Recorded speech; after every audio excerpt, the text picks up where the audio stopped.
Track and field fans, welcome to another live edition, special live edition from Tokyo. Track Talk Live. What a night. Only one more day left of Worlds, but we hope you're entertained tonight. We certainly were. This is Let'sRun.com co-founder, joined by Jonathan Galt. The clash at 5,000 between two of the sport's greatest distance runners on the women's side. Beatrice Chebet takes down Faith Kipyegon. Did Kipyegon go too early? Is Chebet the GOAT?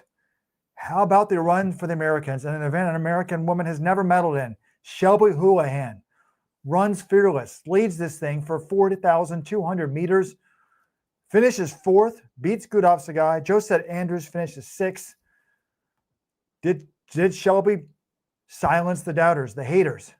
Does this prove that she was clean? We'll break into that. And then the men's 800. What an event, what talent. Emmanuel Wanyonyi wins yet again. He won the Olympic title last year. He's now got his first world title. The same three medalists. Irish record. First race in history in which all 8 men ran under 1:43. And Donovan Brazier's championship record goes down. Emmanuel Wanyonyi still the king of the men's 800. It was a great night. Anna Hall is your... Well, I'm not finished, John. Hannah Hall is your heptathlon. Is it for the first time on top of the heptathlon? And then, folks, this might get wild and crazy. Get excited. Robert, you love these things. It's happening. We're not getting one. We're getting 2 runoffs. I've said before I die, I want to see a race rerun, and we're going to get that, folks. We thought the U.S. men's 4x4 team was eliminated for finishing 6th in their heat.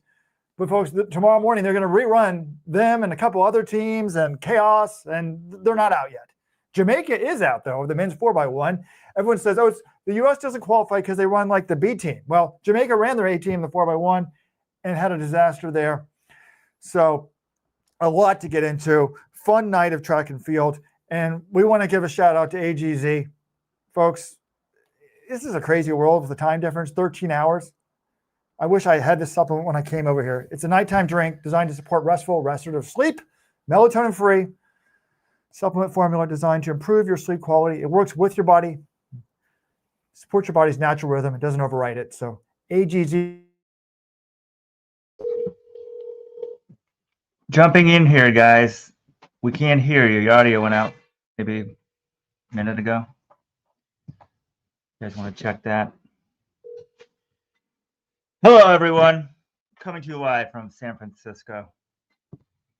The world is much harder to watch on the West Coast, I'll say, than when you're in Tokyo in person. This is Let'sRun.com. Well, you can hear us now. Oh, there we go. There we go. They're back, guys. Sorry, I think an accidental mute button there. Sorry, we'll fire the intern. Okay, Robert. Sorry, we were going to start with the women's 5,000. Robert was giving a great spiel. Go ahead. Reintroduce it. Thank God Weldon was listening, our producer in San Francisco. Spurs equalized against Brighton, even worse. Oh, I said that we got to start with the women's 5,000 because this was an all-timer.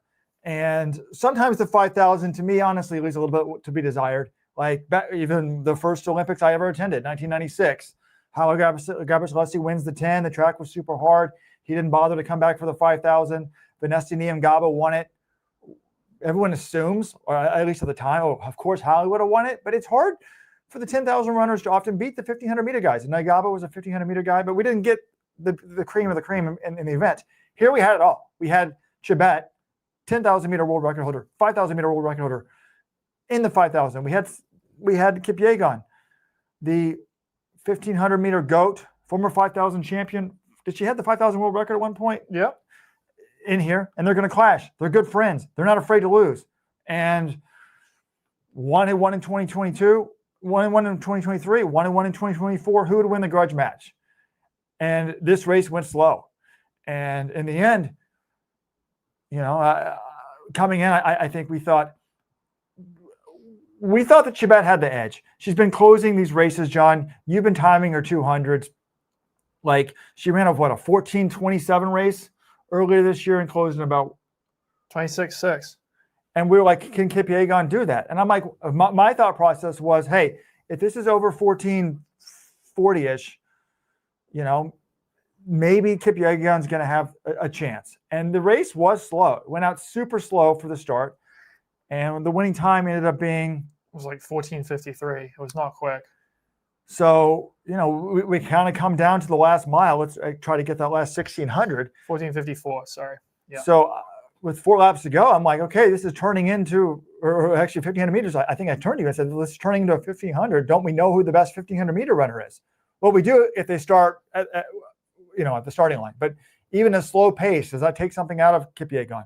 Anyways, at the end, after Shelby Houlihan led this thing bravely for 4,200 meters, Beatrice had the lead before the bell. And then surprisingly, it was Kipyegon that took the lead on the backstretch. Chebet followed her around and just blasted her in the last, I wouldn't say blasted her, but pulled away in the last 150 meters, gets the win. Kipyegon second, Beatrice third. And I was incredibly inspired by Shelby Houlihan in fourth.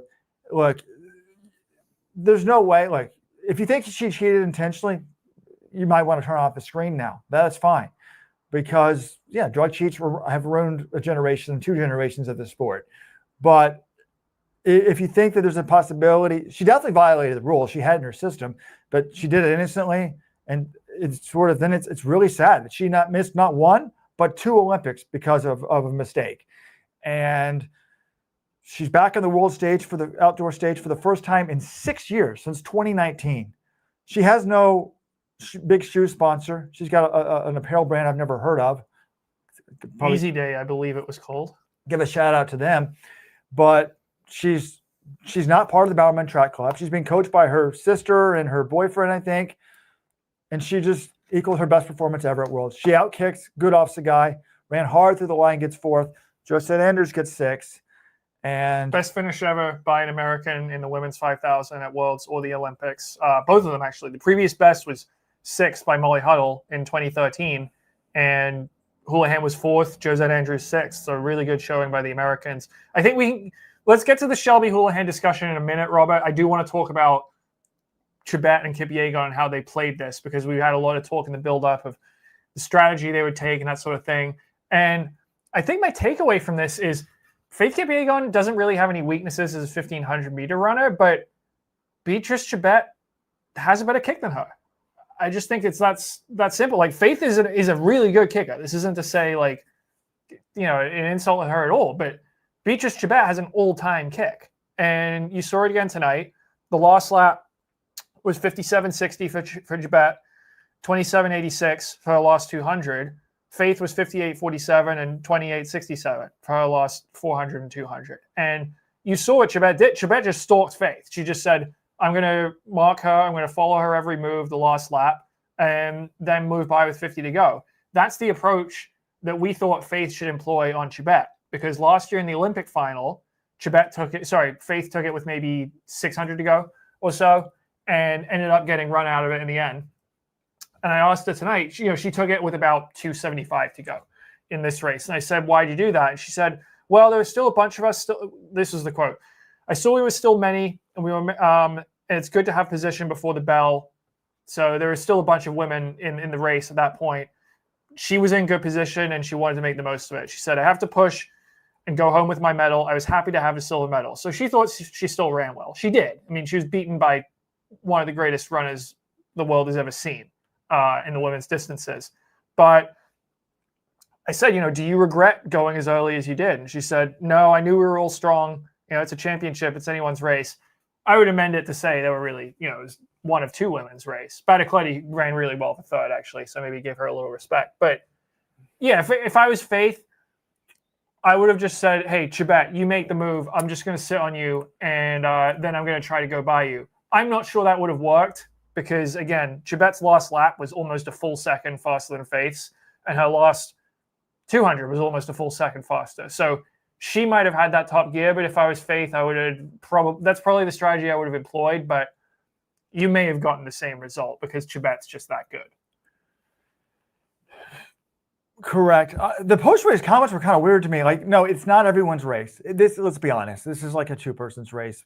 I guess there's some scenario you see about Beatrice winning it. But if I'm coaching her, I'm like, you're the 1,500-meter runner. I'm sitting on Chebet until 1 meter to go.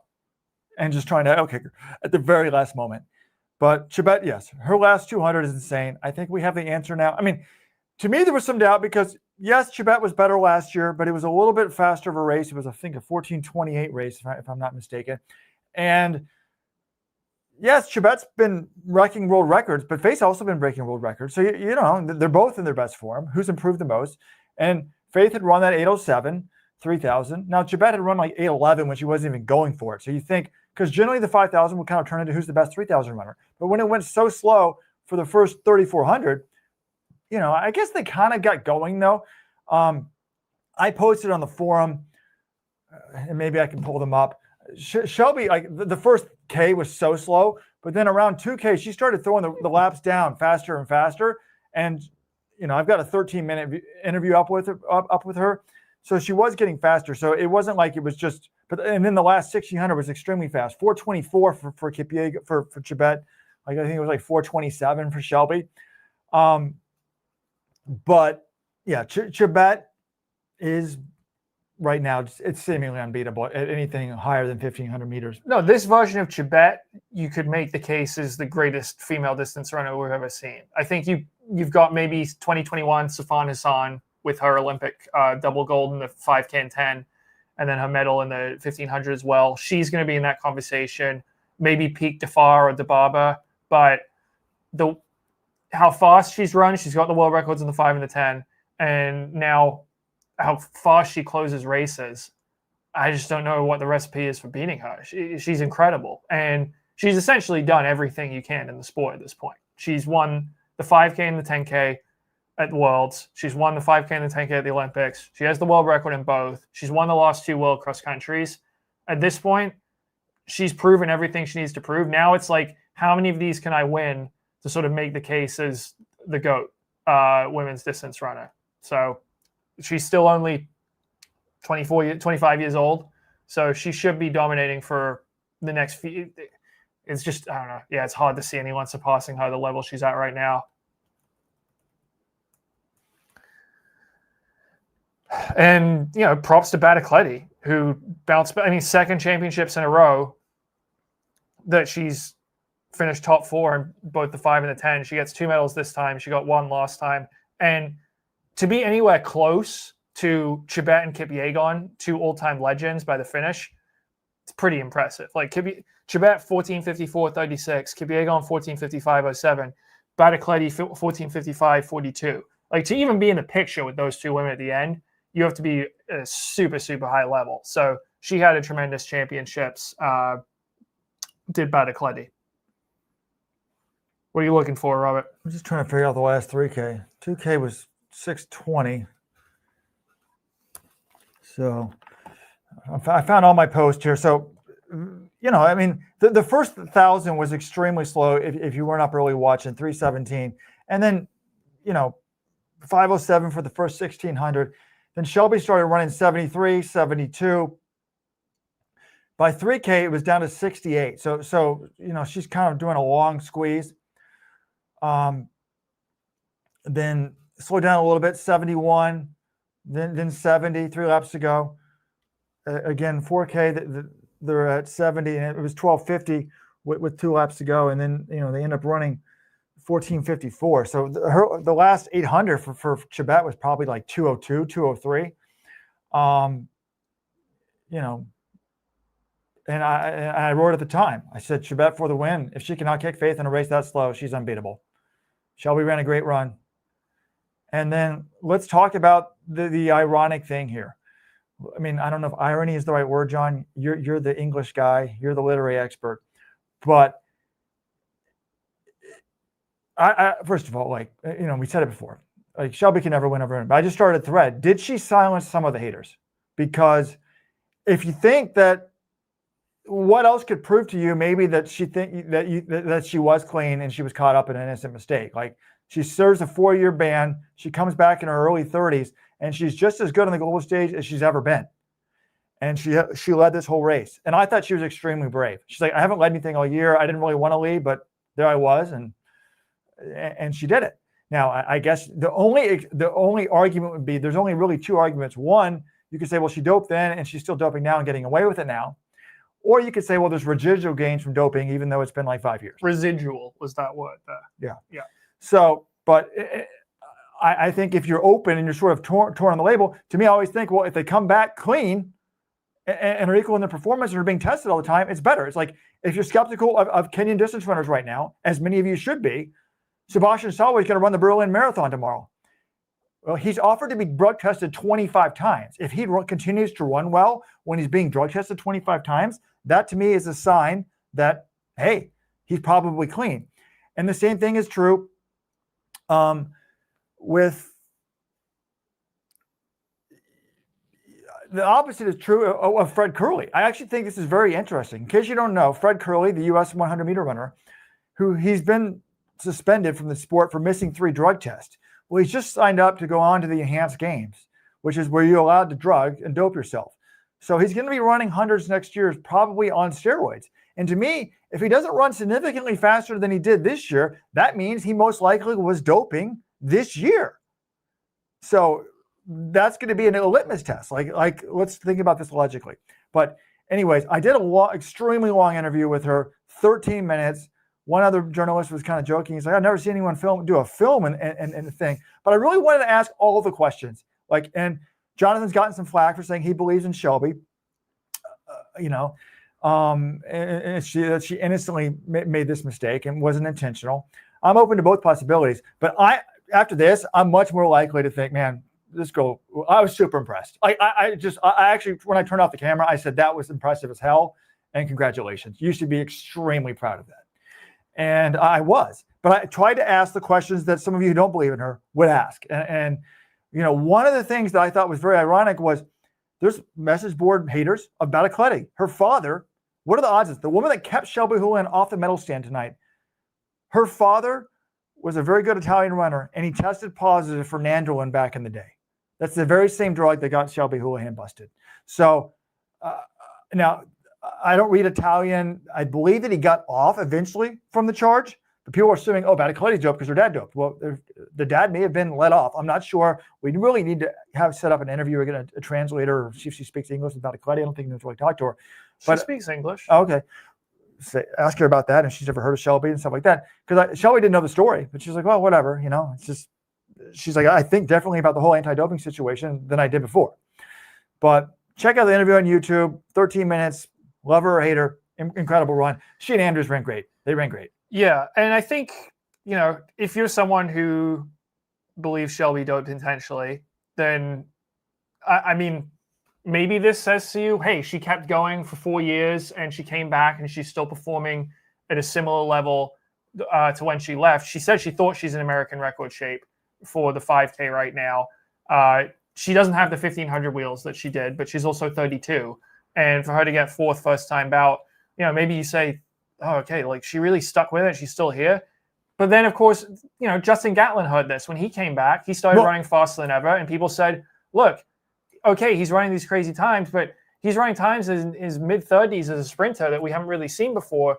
He must have gotten residual gains, or he must still be doping. And I'll agree. People will make the same argument about Shelby, with this performance. So I don't think there's really going to be anything she can do to convince everyone. But she, again, vehemently denies ever doping. She said that in the mixed zone. I think she was quite proud of her performance. And it is, this year went a lot better for her than I thought it would. She comes back. She gets 2nd at USA Indoors in the 15. Medals at World Indoors in the 3K. She was 2nd in the 3K Indoors. Medals at the 3K at the World Indoors, beating Jessica Hull in the process. Then comes to USA's outdoors, wins USA's, and finishes 4th of the World Championships, which ties her best finish ever. She was 4th in the 15 in 2019. Now she's 4th again in 2025 after her ban. She's doing it all at 32. So if you think, hey, she's innocent, she got screwed, this is an all-time redemption story. If you think she was a doper and she's always been a doper, then you're probably not very impressed by it. Yeah. But if she's a doper, she's an all-time psycho because she was so proud. She was full of smiles the whole 13 minutes. And she's actually contrasted. She said in 2019, I was devastated. I was in tears. I was crying when I got 4th. And tonight she was very proud of it. And she actually said, when I'm out there alone, I wasn't planning on leading, but she just ran bravely. And she said that, but I did think to myself, well, for the last 4 years, I've been working out alone by myself, leading his reps. So,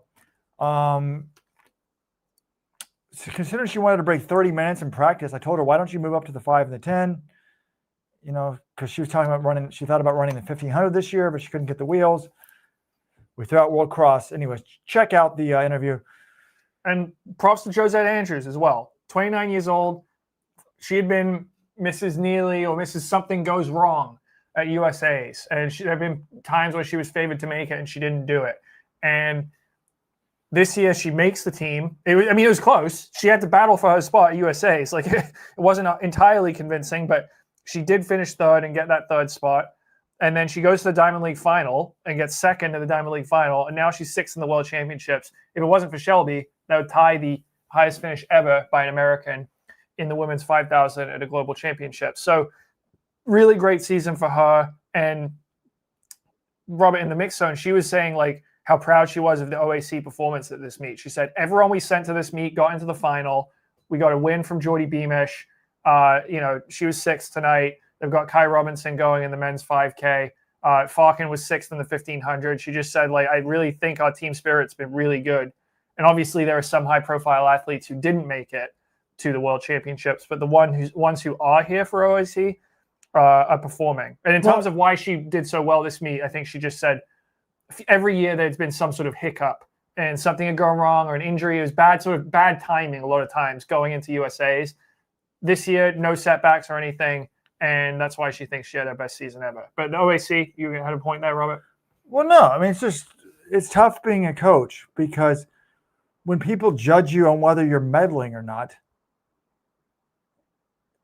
it's just there's only 3 people in the world in each event that can medal. I've always thought there's a lot of good coaches, and we've seen that with,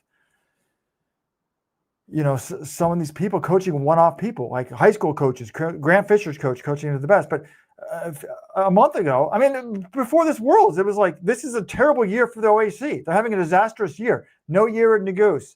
No Ollie Hoare. The Harvard woman's not here. Like there were so many people, but it's a large team. So what I always say, the law of averages. Some people are going to have bad years. Some people are good years. And I think that, it's even like people are like, well, Jordy Beamish should have won Olympic gold if Rich could keep him healthy. Some people are injury-prone people. So Rich, on his best day, is not as good as people are making him out to be today, saying he's amazing. On his worst day, he's not as bad as people make it out to be. There's a lot of good coaches out there, but yes, they should be proud. And I was like reading this stuff like a month ago. I'm like, wow, I wonder if Rich is going to lose his job. And now I'm like, oh my God, Rich is the man. So it's just, it's wild. All right. But again, Chebet, you're insane. You're insane. I didn't love Kipyegon's tactics. She was running a lot wide with like 600 to go in the middle of lane 2. I would just sit, but be a little bit more confident, try to blow out Chebet. But John, do they work out together? Kipyegon and Chebet? Yeah. No, they're in different training groups, but they're really close friends. They're obviously on a bunch of teams I'm wondering if they ever do anything together in Kenya. I think they just do a lot of appearances. They're faded for that. It is true. It'd be interesting. Like, does she have the best kick in the last 200 of the world? Is it Chebet? But when Chebet ran the 1500 a few weeks ago, it wasn't super impressive. Sawe beat her. And then, Sawe was right there and then faded to 5th. So that's the women's 5,000. Let's go to the the men's 8. And we've watched these replays, the end of these races, John, both on NBC and the World Feed. By the way, if you're judging the commentators, I thought that Paul Swangard of NBC did an exceptional job on the men's 800 call tonight. So congratulations, Paul. That was a good thing. And I thought on the 5,000, the World Feed was much better. So it's just interesting. You can have a good race and then you can have a good call. So it was just fascinating. But when I'm watching the 800, it goes out in 49, and I'm sitting there with Eddie Pels, the Associated Press. We're watching this in the basement on TV, and I was like, that's quick. I'm like, I wonder what Rudisha's world record split was. Well, if you're watching NBC, Paul Swangard said, it's 1/100th of a second off the world record. So it was 49-26.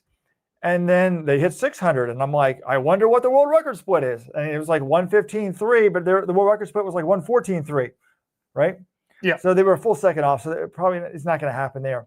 But I just love this race. I found myself a number of times, certainly was the case with Rudisha in 2012. I'm like, I feel like Rudisha deserves this. He's been winning everything. He's so good. I felt like Wanyonyi deserves this. He's been winning everything. He's so good, but it's hard to be the rabbit. But he got out super hard. The first 200 was 23.7 or something like that. 23.77. And he was, Arop was right next to him. Arop was 23.76. Technically, he had the lead. But I think this is good. Inside. Super fast 200, relax a little bit from 4, even relax a little bit more to 6, and then just hold them off. And it's what we've seen with Classic Wanyonyi all year long. They line up on his back at 700 meters, and halfway down the stretch, there was 4 people that could win this thing. You had Wanyonyi, you had Arop, you had Sedjati on the inside, and then you had Bergen too. Bergen was up there from Great Britain, and then they were almost like right next to each other. And then Wanyonyi just edges forward, and Sedjati gets past Arop, and then Bergen fell back. Tui moved up to 5th, and then Cian McPhillips of Ireland. My God, he was way back and just rolled down this field and finished 4th. What a performance for him. He said afterwards, he was excited just to get out of the first round. And he's like, I want to make the final. And now he's like, well, I'm a little disappointed in medal. Dude, you just ran back-to-back Irish records.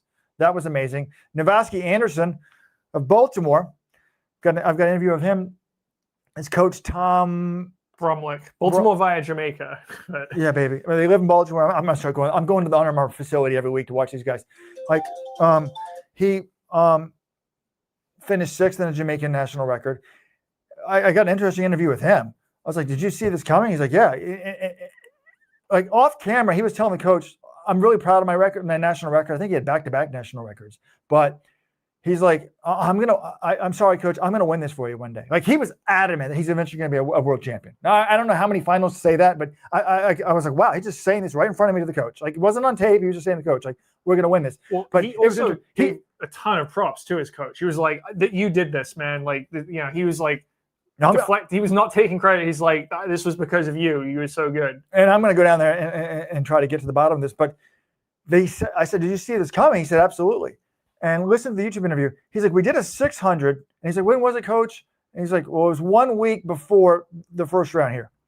And they were thinking Italy or somewhere, I don't know, some training camp sounds like Jamaica. Whatever the world record is, I think the world record he said was 1:12.7. And they ran like 1:13.1. So it was within a half second of the world record. I'm like, was that when people talk about workouts and let's run, there was a 200 split for somebody the other day. They're like, oh, it's probably the running start. So I asked him, I said, was that a running start or was that a standing start? And he's like, standing start. All the Jamaicans saw it. So he's like, I knew I was in incredible shape. And he ran extremely aggressively. If you watch the first lap, he's right there with those guys. So talking to Arop after the race, he's a fun guy to talk to because he's won a world title in the past. And when he did the world title, he used to be this big front runner in college. And world title goes out last and wins. Tonight, he goes up to the front. And John had kept saying before Worlds and Weldon too, hey, Arop's not winning these races. He's not doing very well. And I point out, well, his seasonal best this year is better than other years. But afterwards, in this interview, he was like, look, I didn't want to tell anyone, but I've been battling an Achilles injury for the first time, and it's been really hard. It's been up and down. He's like, but I felt really good coming in. My team has got it under control. He's like, I felt confident. And he's like, it's actually interesting because his first 100 was a little bit reserved. He's like, I wanted to get the lead, but he's like, Wanyonyi wouldn't let me have it. And then it's a long interview. I asked him, like, well, why'd you go in the back in the past? And he's like, well, I wanted to surprise people. And I think he told me that Mohamed gave him some pointers on tactics. Maybe I was wrong about that. But fun interview. But yeah, like he was thrilled to earn the medal. Like, you think, oh, he's won before, he's being upset. No, he was like very proud of the performance. And it was just a great race. It was a fun race, historic race. Again, first time in history, faster than London 2012. All 8 guys broke 1:43. And I think actually, if we're looking for silver linings for the Americans, because we had 3 damn good Americans, all ranked in the top 10 in the world coming into this thing, none of them made the final. It's hard to make this final. I mean, look at this. We've got 8 guys in this field running 1:42. Yeah. Well, Robert, thanks for finally letting me get a word in edgewise here. Because I wanted to talk about Wanyonyi. It's just crazy that he can do this time after time. Everyone knows what he's going to do. He's going to get to the front. He's going to run pretty quick. And he's going to make you think he's vulnerable the last 100. He's going to give you a chance. He's going to look like he's fading. And Arop, you saw it tonight. He pulls up on him with about 50 to go. And if you haven't seen this guy race before, you're probably like, oh, well, here it goes. Arop's going to go by. Wanyonyi always has something in the last 100, or in this case, the last 50. And his strategy is like blinding. It's actually very, very simple. It's get to the lead and don't get past. And he said he adopted that in 2023. After the World Championship final, he led it. Arop passed him on the second lap and went on to win it. Wanyonyi got silver. After that, Wanyonyi's just like, all right, I just got to get the lead, and anyone tries to pass me, I just fight them off and keep going. It's very simple, and most people can't use that sort of strategy because you have to be basic. You have to be the best in the world to do it. But when you are the best in the world, it can work out. We saw Rudisha do it, and sometimes he wasn't even challenged because he was so much better. Wanyonyi is better, but it's not like a huge margin. But I do also think there's something to be said for you go out in the lead like Wanyonyi does.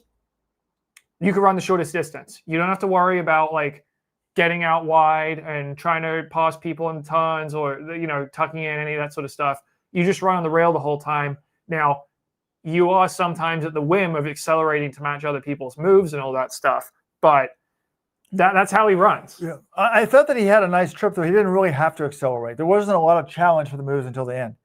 So I was, in some ways, it was less complicated, maybe because the first 200 was so fast. And anyways, this is Let's Run. I'm co-founder. This is Ace staff writer Jonathan Galt. If you're new to the show, thank you for joining us. This is a special live edition from Tokyo, Track Talk Live. We have a podcast every week called Track Talk for everyone. And then every week, once a week, for our Supporters Club members, we have a bonus podcast. Join today, letsrun.com/subscribe. And at Worlds, we have a bonus podcast every single night. This can be in your podcast feed when you wake up. You don't have to catch it live. You don't have to watch it with all those pop-up ads showing up on YouTube. So join the Supporters Club today. And we want to thank AGZ for supporting us here in Tokyo. This is a sleep supplement. Formulated to support your body's natural rhythm, not override it.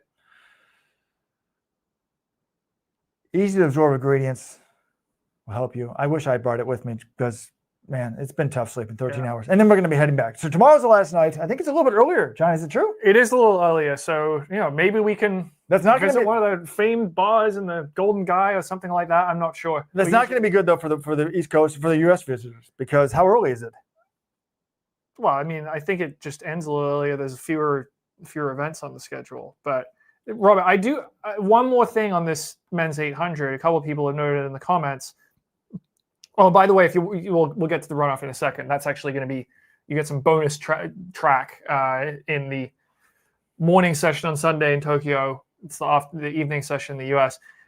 One other thing on this 800, few people mentioned they'd like to see Wanyonyi in the 1500 moving forward, or trying to double, I think, not just leave the 800, try to run both. And this is something he said as far back as April with Grand Slam track. He was open to moving up in the 1500, and we saw how well he did in Kingston. He won that race. It was a kicker's race.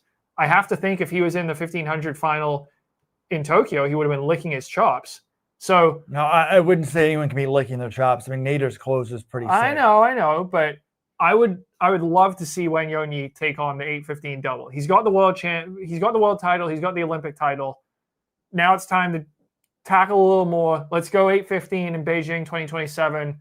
And I do think even if Jakob's not in that race, if Wanyonyi's in a 1500 final moving forward, someone's going to be like, I got to take it and get rid of that guy because they're not going to want him hanging around. Well, I don't agree with that. Did you watch the 5,000 today and the women's 5,000?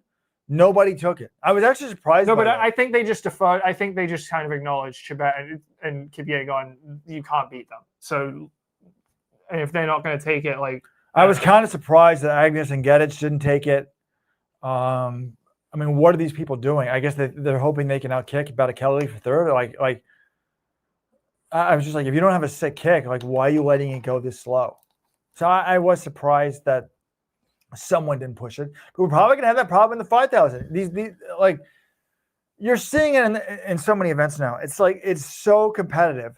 There's 8 guys that can run under 143. It's like no one's really good enough to go to the front and break people. So they just roll the dice.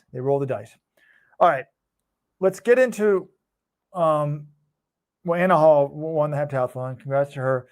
There was some. If you want to see someone raise their middle finger, I think it's on YouTube. I think I got it. Chase Jackson had a fascinating interview. I'm not a shot expert, but she gave him a middle finger to the detractors who thought that the women's shot wasn't a high quality shot because of the marks weren't as good as normal. But it was kind of interesting, John. I don't know if you knew about this, the controversy in the women's shot. So they made them do the first round this morning and the final on the same day. So she's like, I had to get up, and there's a practice track. It's not here. So she's like, I got up at 4 a.m. to get on the bus to go to the practice track at 6 a.m. And then they had to do the morning competition. She only had to throw once. Then she went back. She couldn't fall asleep, and then whatever. So she's like, people were tired. And she actually said, like, I was kind of just settling. I was in medal position. But I think on the last round, somebody came past her, so she was going to be in fourth. And then she threw her best throw of the day in the sixth round to move to second. But it was an interesting interview. She's like, anyone who's saying, like, we didn't go, screw you. I asked her about the finances of, like, the shot put, and it was pretty interesting. It was really interesting. I compete all the time because I need the money, and it was a very raw interview. She answered everything. Shelby answered everything. A lot of good stuff we have up on our YouTube channel. Like, subscribe today. But look, the first final was at, I think, around 9:30 tonight, local time. There's a lot of, like, prelims for the 4x1s and the 4x4s. And actually, last night when I looked at the finals, I saw the first finals at 9:30. I'm like, what are they doing before that? John's like, oh, the 4x1s, 4x4s. So John and I were doing different things in town today. John went to a shrine. I went shopping for my wife. It's her birthday soon. I love you, honey. And we also went for a run today, by the way. Rojo was 2 laps. Yeah. I think we were probably averaging like 8:30 to 9-minute pace. And but that's a lie. It was like sub 7. Yeah, Robert was pretty gassed by the end of it. But I'm glad we got out there. We didn't actually do it in some treadmill in Baltimore. We're out there running for real in the weather. So it was fun. I enjoyed it. We told some old college stories. But anyways, I get to the track. I'm like, okay, after shopping, I'm going to take an hour nap. I'll be at the track by 7:30. I get there around 7:40. When we enter the track, we have to come into the basement. So that's like where the mix zone is, where the athletes come off the track and they do the interviews. And then I was going to go up to the stands because, again, I had an hour and a half. I was actually going to meet up with a buddy. It was his birthday. And when I walk in, I see Jonathan Galt and Eddie Pellis of Associated Press, like, in the mix zone. And I'm like, oh, my God, what happened? That's my first thought was, like, what happened? I'm like, then I was trying to think because I knew the 4x1s hadn't happened. I was like, could there have been a world record in some obscure field event that I don't follow? But even then, I thought they wouldn't probably put it early in the session. I was very confused. And John's like, oh, the U.S. got, I think he said eliminated in the 4x4. Well, they were at the time. They were eliminated. Now they're in a runoff to try to make the final. But this was chaos. They were in the first. So the men's U.S. 4x1. If you didn't see it, most people listening probably did not see it live. They're in the first heat of the 4x4. Usually, the U.S. it's a slam dunk. They have never failed to qualify for the men's 4x4 final at a world championships. So usually it's just, okay, they coast to top 3. They don't always run their best athletes, and they make it through. Tonight, they certainly didn't run their best athletes. We'll get to that in a second. But the reason why they finished 6th in their heat, 3:01.06, they're actually the 7th team across the line, but Zambia was DQ'd, which we'll get to in a second. And what happened here was at the second exchange, Demarius Smith comes in and is handing off to Bryce Deadman, and they are going in with Zambia. And the U.S. Well, what happened here, before we get to the specifics, the U.S. had a horrific exchange. When I came in, John's like, well, on the second exchange, it took like 2 seconds. And then I walked upstairs and I talked to Run Larry Edders. I'm like, did you see it? And he's like, yes. He's like, I've been covering the sport for 50 years. That was probably the worst 4x4 handoff exchange I've ever seen. And he blamed it all on. Well, there's a reason for it. I know. He blamed it on Demarius Smith. But now that we've watched the tape several times and whatever, because the 4x4 is not that complicated, it's pretty complicated. So here we go, John. Zambia is running on the inside, and they've got maybe half a stride on the American, on Smith. And the problem is the outgoing runners are lined up in the opposite order. So the American is on the inside and the Zambian runner is on the outside. And usually you would say, okay, you're not supposed to cut in on someone unless you've got enough of a gap. But in this case, someone has to be the first person to cross over to make the exchange. In this case, it's Zambia because they were in front. And they complete their handoff, but in so doing, they're essentially blocking the Americans from completing theirs because they're crossing the path of Smith to Dedmon. And so Smith and Dedmon they end up having to wait for this to unfold, and they don't get, they're held up for like 2 seconds or something. The exchange zone. I don't think it was 2. They're held up for a significant amount to the point where they're running and lost. And then they have to come from behind, and they can't do it. Dedmon can't get them up there. Genoa McKeever, the anchor leg, made a gallant effort to do it. He actually probably went too hard too soon. But he tried to get up there, and they were almost in qualifying position because the top 3 make it automatically plus 2 times. He ends up fading in the home straight. They finish 6th. And so immediately we're like, what the heck is going on? And then we look at the video. Okay, there was this whole mix-up. Now, the crux of this issue is the 2 outgoing legs were in the wrong position. The anchors, the outgoing runner is supposed to be lined up based on your position with 200 meters to go in that leg. And in that case, Zambia was clearly third. So Zambia was clearly ahead of the US in that situation, which means Zambia should be lined up on the inside, the American to his right. That is not what happened. The American was inside, Zambia was on his right. So there is, 7 protests were filed in this race because basically the same thing happened with Kenya and Zambia on the 3rd exchange, which is wild, like almost exactly the same thing. But in that case, they were lined up in the correct positions and the incoming runners had already switched. So that led to more chaos. Anyway, the referee looks into this. After deciding all the appeals, they say that Zambia affected both the US and Kenya on the 2nd and 3rd exchanges. And because of that, we'll have a runoff on Sunday morning, Tokyo time, 10:40 a.m. Tokyo time, which is 9:40 p.m. tonight, U.S. time. It'll be only Kenya and the USA. That's a mistake. They'll be running in their original lanes with the same team, same lineup, same order as the semifinals. And the winner of that race gets the spot in the final. They have to run the same team? They have to run the same team. There is a 9th. So basically, they qualify 8 people to the final, but there are 9 lanes. This is wrong. So this is for the 9th spot. Now, my issue here is... Well, let me interrupt. Okay. Folks, again, if you're not a weekly listener of the podcast, I always say about every 3-4 months, I want a race to be rerun. Like when someone gets trips, one of the options is to rerun the whole race. This is a prelim. They're not going to rerun the whole race. So I'm getting close to that. That's why I'm drinking a highball now. Anyways, never had that as a Japanese drink. Look, the mistake here is so many. I mean, how many DQs do we have in this event? Oh, well, Australia and who was the other team in the next heat? Australia was DQ'd and Brazil were DQ'd, both for starting outside the takeover zone. So they need to change the rules, and the officials need to be more proactive. First of all, World Athletics is extremely strict about, it's not like NCAAs where you move the order around. Where you are with 200 meters to go, that's the order you're supposed to stay in. And if you change the order, I think they'll DQ you. So they put them in the wrong order. So the U.S. has a valid thing. Well, we assume they put them in the wrong order. It would make no sense for why the Zambia runner would move to the outside after being placed on the inside. But we don't actually have the footage of where they were placed on the track. Presumably, the World Athletics has the footage. Right, but what I'm saying... the problem is, it's just like, some of this is inevitable. Like, you have them in a set order, and then they change the positions. So if 2 guys are running side by side, and if John and I are right next to each other, and the 2 people are there, you have to, there's no other option but to, like, hit each other. Like, you don't have an option. So one option would be to change the event. You would have to, but I kind of like the chaos. I always say the sport has no interceptions, no fumbles, whatever. You could run a 2-lap stacker instead of a 1-lap stacker, so they're less likely to be banging into each other on the second exchange. That would be number one. And then, so they got it wrong.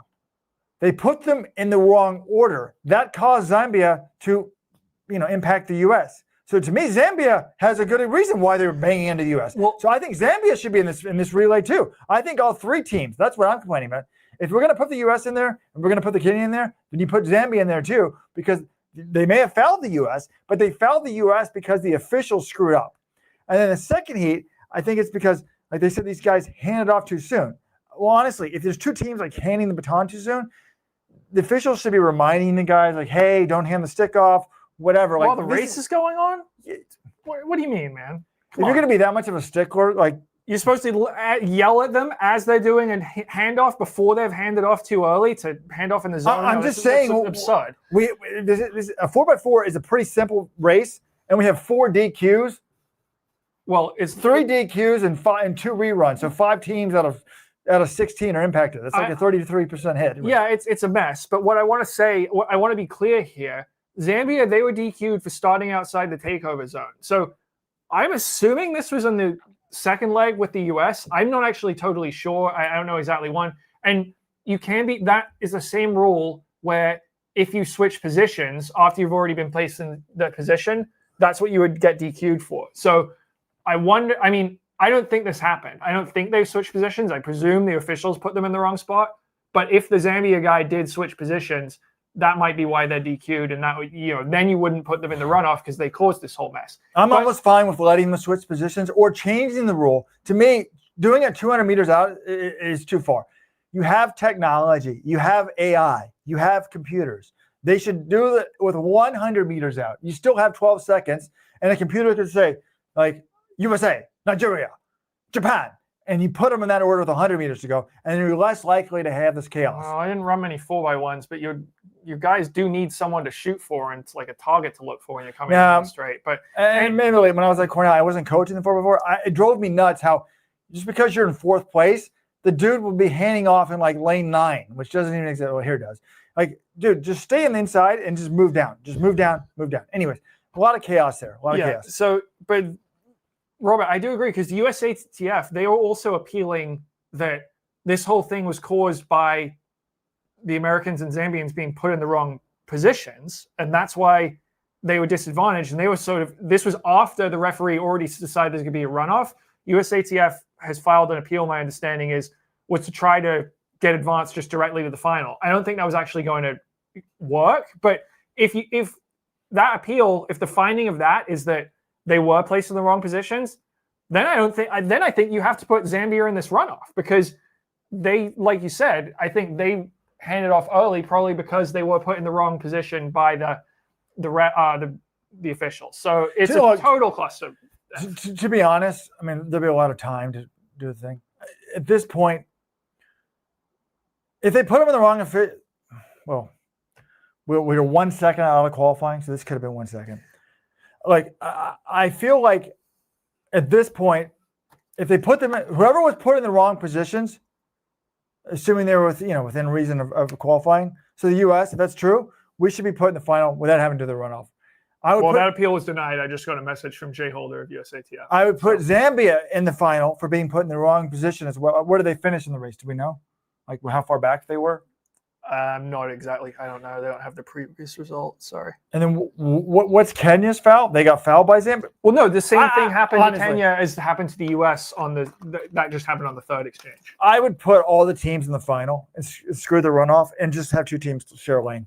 Like that'd be very hard to do, I guess, in the 4x4, but I don't know. I'm excited for it. Have 2 blocks in the same. But I'm not getting up to watch it. All right, I'm not getting up to watch it. Here is the other elephant in the room behind all this, and this maybe could have avoided the controversy. Is the lineup. Yeah. Select. All right, Robert. People are saying, "Oh, U.S. ran a B team. They can't." Right when this happened, some of my supporters like, "Look, the U.S. is running a B team. They can't afford to run a B team anymore. You need to run basically all your guys except for maybe one person because it's so competitive." I agree with that. Every college team in America has a guy that can split 45. So 445s is a 3-5. Not every college team, but I'm exaggerating. But I looked it up. I mean, 10 years ago, there was teams running Botswana ran 259 at Worlds and did not make the final. So it's been pretty competitive. 20 years ago, the U.S. could show up, run a B team, and easily make it. But 3-5 is no joke. I mean, there's 50 guys in America that can split for under 45 every year. but it's hard to figure out who can do it right now, this time of year, September 20th. And it's not that hard. You had the results of the individual 400 already in this meet. So everyone's like, oh, they ran a B team. No. Well, look who did not run tonight. We did not run Ry Benjamin, who's the 400 hurdles gold medalist. We did not run Ja'Cory Patterson, who was the U.S. champion and the finalist. And we did not run Vernon Norwood, right? Yeah, look, here's what happened. Who made this? There of the top 4 finishers in the individual 400, only one of whom made the final in Tokyo. Only one of these guys ran the 4x4 prelims this morning. Today. That was Chris Bailey, who was the U.S. runner-up, and he went out in the semis, and he runs the first leg for the U.S. He was credited with an official split of 43-1-1, which I don't think is accurate because we saw where they were handing off. Like, he did not get the... What do you mean? It didn't look like he the got next the split baton, is 48, so he didn't run a 43. Well, the next split was impacted by the handoff disaster. But anyway, the lineup was Bailey, and then Demarius Smith, who was 7th at USA's, Bryce Deadman, who was 6th at USA's, and Genoa McKeever, who was 5th at USA's. So who they didn't run, Vernon Norwood, who has been he's run 44 seconds 11 times this year. He is a very consistent relay leg, key member of the 4x4 last year in Paris. He's a guy I would want in a prelim. He's got experience. He knows how to handle his situations. And he's just a better 400-meter runner than Demarius Smith. And then Caleb McRae, I think you can also make the case, put him on the team. Patterson, he had an extra race in his legs. I think if there's one guy you really should rest, it would be Benjamin because he ran the 400-meter hurdles final last night. But even Patterson, like Tobogo, ran the 4x4 for Botswana today. He had the 200 final last night. I would have definitely run Patterson. No, that's the U.S. champ. Yeah. No, he looked tired to me at the end of the 400. He's not running nearly as well in the third round as he was in the first round. I would have rested him. Look, let's get the elephant in the room. The second leg, Demarius Smith, who ironically is part of this controversy, John told me right before we went on air, he's like, you know who his coach is? My understanding is his coach is Daryl Woodson, who is the U.S. head relay coach. That to me is just like, okay, like we're running a guy, and he's only broken 45 once in his life. His entire life. Vernon Norwood has broken 45 seconds 11 times in 2025. And I guess you can argue this both ways. Well, the personal coach would know better than anyone if he's really ready to run well. So he's going to put him on. His reputation's on the line. He's being paid. He'll be fired if they don't make the final. But that to me is just like, given all this, we need the splits. So hopefully someone has official splits. You kind of need a stopwatch to get the first split because they're doing it in lanes. But that seems absurd if that's true. So a small caveat there, but we've been told this. Well, we can't confirm it, but that seems absurd to me. I'll tell you what. At USA's, I asked him, "Who's your coach?" And he kind of smiled and hesitated, and then he said it was someone called Coach O'Neill. But I've talked to other people who say no, his coach is actually Daryl Woodson, and he's the head relay coach. And the other thing, the other context, unless that's known by USATF, there should be firing for that. The other context, that should be firing. If they're hiding that, firing. Sorry, firing. The other context here is the U.S. did not make the men's 4x4 finals at the World Relays earlier this season. And if you know the U.S., again, U.S. not making the finals of the men's 4x4 is like an apocalypse. Like, they never should happen. Now, that team they sent out to the World Relays, it was clearly not as strong as this one. Who cares it didn't have some of the same guys. I care because the reason they didn't make the final is they rested a couple of their key legs and held them out. They had them there? They had guys they didn't run in that prelim who could have helped them make the final, and they said, no, we'll use the B team or we'll use some backup guys and we'll run the stars in the final. They didn't even make it to the final. You would have thought after that disaster that you wouldn't take any risks. You wouldn't put someone like Demarius Smith or, Deadman. Deadman was a good relay leg last year, but the idea that Vernon Norwood wasn't on this team to help, like an experienced, steady hand, a very consistent runner, how he's not on the second leg instead of Demarius Smith is kind of we have an idea why it happened, but he should have been on that leg. As Claudette Chasing Check says, conflict of interest. This is extremely weird. But hey, But hey, Jamaica, they ran an all-star team of Blake Seville, Shane Thompson, so on and so forth. And the exchange on the final exchange in the 4x1, it never happened. And according to posters in the Let's Run forum, the error was on the third leg runner for Jamaica. When you're doing the exchange, you want that runner to come in on the inside so that the anchor can get on the outside. It's an easier exchange. It never got made. So I guess this is the chaos that we need in the sport. We have it. We'll see what happens in the morning. People are wondering, like, will Noah Lyles run the 4x4 prelims tomorrow? No, you can't. Apparently part of the ruling is they have to run the same team. So it'll be more drama. Wait, they can't make any subs in the 4x1? No, 4x4. Oh yeah, no, yeah, sorry, tomorrow morning. Yes, they have to run the same squad that ran today. Okay, well, yeah, that is, I mean, it's runoffs are entertaining, and I would have to think with just two teams going head to head against each other that the US would be favored head to head over Kenya. Then they've got Benjamin, and presumably I would bring in, Vernon Norwood for the final as well. I still would have Botswana as the favorites, though. I don't see how we beat Botswana. I don't. But look. Well, anyways, tomorrow night we've got. Oh, the 4x1s looked fine, by the way. I mean, the U.S. women I thought were pretty good, and the U.S. men also advanced. So they will both be in the final. No drama there. But there was a lot. I mean, lots of drama in the men's 4x1 with the number of teams who did. I mean, South Africa will get their own runoff. They're getting a chance to make it. But Canada made it through with the same four guys they always run. Aaron Brown, Jerome Blake, Brendan Rodney, Andre DeGrasse, the Olympic champs from last year, they're still in there. But like Robert said, Jamaica is out, as well as Italy, who was fourth at the Olympics last year. Great Britain, Olympic medalists last year, and then South Africa is going for the runoff. So Canada's always going to be tough to beat just because those four guys are so locked in. But without Jamaica, certainly the U.S. has got a chance for gold if they get things right. That's the big question with the U.S. though. They have two of the last three worlds. The U.S. has won gold in the men's 4x1. It's the Olympics where they have really struggled. But remember, this will be the first World Championships where the meet ends with the 4x1, not the 4x4. And we also have the women's 800-meter finals where Keely Hotchkiss is favored, and with the men's 5,000 finals where there really is no favorite. This baby is wild open. Other finals tomorrow. We have the decathlon finishing up, high jump, women's high jump, men's discus throw, and the relay 4x4 and 4x1s. I felt like there was something else we were going to get into, but that might be it. I think that's about it. We covered we gave a shout out to Anna Hall, first U.S.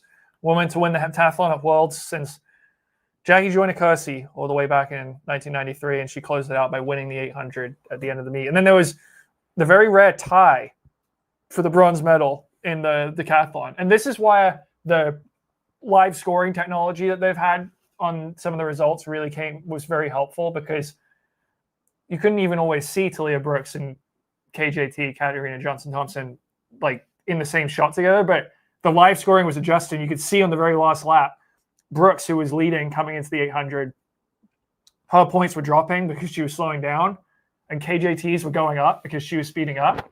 And I'm like, this is going to be really close by the finish. And then it pops up as a tie. And I was like, wow. So great job on the live scoring there, because it made it much more easy to follow in real time. You know what I feel about ties, John, but this maybe in this case, well, maybe you could just break it by whoever ran faster in the 800. Huge deal for Ireland. Kate O'Connor got the silver medal, and that is their first medal in a track or field event since 2000, the Sydney 2000 Olympics. And they almost got a second one with Cian McPhillips in the 800. Well, no, he didn't. They didn't almost get a medal there. Let's be honest. Okay, he got fourth place. Sorry, but he was never in contention for the medal. At no point in that race did you think, "Oh, he's going to medal." Well, I mean, midway through, I thought maybe, but he went from 8th to 4th in the home straight. I mean, that guy did close really well. I was going to tell people in the U.S. it's time to go to sleep. That's for us to kind of go to sleep. I wish I had some AGZ. Thank you for supporting our coverage. Second half of Worlds, we appreciate it. Oh, Jordan Donnelly, coach of Andreas Almgren, wondering, why didn't you meet me for a beverage, Rojo? It was his birthday. It's now technically not your birthday anymore, Jordan, but happy belated birthday. And sorry, Robert. I think the real reason is Robert was sleeping in. That's really the only excuse, right? That's not true. I offered to meet him with a beverage. It's his birthday. I guess this is how good our content is. It's his birthday. Instead of being celebrating his birthday, he's listening to our stream live. And then like, this is the coach of Andreas Almgren, folks. Coach of Andreas Almgren, world's medalist. He could be out celebrating his birthday. Instead, he's listening to this like you and me. Anyways. Well, thanks for tuning in, Jordan. Hope you enjoyed it. Hope it was a nice cap to the birthday. John, yes or no? The fans want to know. So far, let's recap. The U.S. has been shut out of medals in the men's and women's 10,000, the men's and women's 5,000, the men's and women's steeplechase, and the women's 5,000 and men's 800. If you're good at doing subtraction, that means there's only 2 events left in the middle distances and distances. That is the women's 800. Will Sage Herta-Klecker earn a medal for America tomorrow? No, she will not. I think that's the correct answer. That's an obvious answer, actually. I mean, there's not it's higher than 0%, but it's not much higher. Well, she's pretty smart. Okay. Then, actually, I'm not sure which one goes first, women's 8 or the men's 5. The order is not important. The question you're going to ask me is, will the Americans get a medal in the men's 5? The U.S. has not 1, but 2, but 3 chances in the men's 5,000. And what I will say is, all 3 honestly have realistic chances of medals. Grant Fisher, Nico Young, and Cole Hawker. Will they medal in that event? The U.S. has a very good history in championship 5,000 meter races in Japan. 1964 Tokyo Olympics. Bob Schull wins the gold. Bill Dellinger wins the bronze. 1991, I don't know what happened. They didn't get a medal. But 2007, Bernard Lagat wins the 5,000. Matt Tagenkamp 4th. That's in Osaka. 2021, Paul Chelimo gets the bronze. So 3 for 4 in medals. And almost a 4th. Tagenkamp missed out by like 100th or something. So that leaves us Tokyo 2025. I think they get a medal. I don't think they get 2. I think they get 1 medal. And I think it's gold. I think gold. I've been wrong time after time, picking American success, saying can one of them land on the podium, and I've looked dumb. And maybe Isaac Kerley will make me look like an idiot again tomorrow. But Cole Hawker, he won a tactical 5K. Cole Hawker closed in 51 seconds to win a 13:20 something race at USA's. If Cole Hawker closes in 51 seconds tomorrow in the World Championship final, I think he wins it. So I'm calling it now. Cole Hawker is your 2025 World 5,000. Bold. That's bold. It's hot. Okay, let's ask this when we follow up here. The time is impressive. The kick was impressive. But and we saw Jordy Beamish during the steeple. But the race reminded me of Hawker. If Hawker's 7th at the bell, do you think that with this field he can roll that many people down? No. Because, I mean, we saw it in the 1,500. The quality is even higher at Worlds than it is at USA's. And we saw in the 1,500, he left himself too much work to do. That does worry me, Robert, is like he has had a couple races this year where he might have made a little tactical error and he couldn't overcome it in the 1,500. He'll need to get his positioning spot on, but he's going to be pissed off after that 5K. I still have trust in Cole Hawker. I think he's going to do it. I wish we could talk to him after he hasn't talked to the media since the DQ in the 1,500. Like, what's he thinking? Yeah, I think he's going to medal too. I agree with you. I mean, I've got 5,000. Not that we would never. Well, John would never. I occasionally admit to rooting. I have 5,000 reasons to root that if Hawker medals, that's silver or bronze. That's all I'm going to say. Isaac Kerley. Hopefully that kick materializes. People in the comments, who do you guys think is going to win? I mean, I do think this race is wide open. I think there's like half a dozen guys who could win it. Like personally, Mahari could win it. Actually, I'm not even. I mean, Mahari. Laros. Maybe not Mahari. I don't know. Gressier could win it. Kerley could win it. Hawker could win it. Look, Yeah. I believe in Mahari as being potentially the future king of the 5 and the 10. So I know he did not look good in that Diamond League a few weeks ago, but I'm not ruling him out. We haven't said the word we haven't said the word Jakob Ingebrigtsen. I don't think he's got a chance, but he is in this race. Jakob used to dominate this race. I can't believe, right? This is how much of an afterthought he's become. But Kameli's kick has been insane, so he definitely could win. Is it impossible for Nico Young to win? No, it's not impossible for him. It's certainly not impossible for Mahari to win. He's a supreme talent. And this is like people. We used to doubt their ages. This kid is young. Like, look at his face. He's young. You can't rule out Jakob. I don't think he's going to win it, but I think he could. It could be like one of these MSC commentators listening. Was it to Joe Biden or Barack Obama? A throw going up their leg. I think he can make it interesting. I think he can medal. And well, no, there's a dark horse I want to throw out there as well. Kai Robinson winning it. Look, I didn't think Jimmy Gressier was going to win. I'm just going to say this. Kai Robinson's always had a pretty good close. He beat Ollie Hoare in a mile earlier this year. Ollie Hoare hasn't been at his regular self, but he can move pretty well. He said the prelim felt quite easy. And if it's a really slow race, anything can happen. I'm not saying he's going to win. He's not my pick, but wouldn't be the biggest surprise. He's going to outkick Hawker in a slow race. He was third at World Indoors in the 3K. He could medal, and I don't think he's going to outkick Cole Hawker, but just make sure that guy, he's on my radar, right? Well, he had my attention. When he swept the 5 and 10 at 2023 NCAAs, I thought this guy's kick is insane. He's never losing another NCAAs. Well, if Kyle does it, John, we need to hire Brett Lohner or a Japanese politician. We need to sort of work the back channels. We need to build a statue of Ritz outside the stadium. Outside Tokyo? Yes. He coaches 2 of the distance medalists? Yeah. Gold medalists. Yeah. I can. There'll be no criticism allowed of Dathan Ritzenheim. We wanted him fired on the forum like 2 weeks ago. Now we're going to build a statue. So that's what makes it fun. It's been a wild and unpredictable world. We have one more night. Hopefully you join us live, but the times change is hard. So join the Supporters Club today. Let'sRun.com/subscribe. Let'sRun.com/subscribe. I'm getting tired and tired every day, John, just a little bit. Well, good night, everyone. Sorry that Brighton blew a 2-0 lead, but apparently we didn't really deserve to win anyway. So see you tomorrow.